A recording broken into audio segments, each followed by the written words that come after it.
బాండ్లీలోకి 4 గరిటెల నూనె వేసుకోవాలి. ఎర్రగడ్డలను సన్నగా తరుక్కోవాలి. తెల్లగడ్డలను దంచి పెట్టుకోవాలి. పచ్చిమిరపకాయలను సన్నగా పొడుగ్గా కోసుకోవాలి.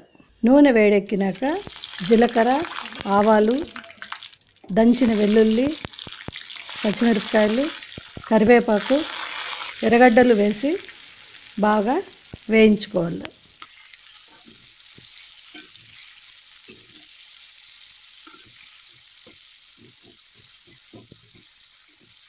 ఎర్రగడ్డలు బాగా వేగిన తర్వాత అర చెంచా పసుపు, 1.5 చెంచా ఉప్పు, 1.5 చెంచా జీలకర్ర మెంతి పొడి వేసి బాగా వేయించుకోవాలి.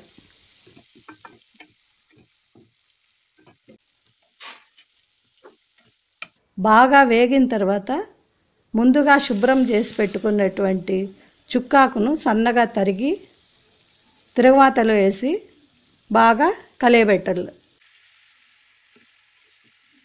మూత పెట్టకుండా సన్నని సెగ మీద బాగా వేయించుకోవాలి.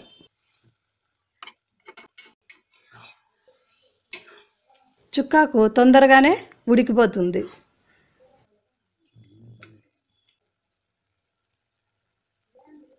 నూనె పైకి తేలే వరకు బాగా వేయించుకోవాలి.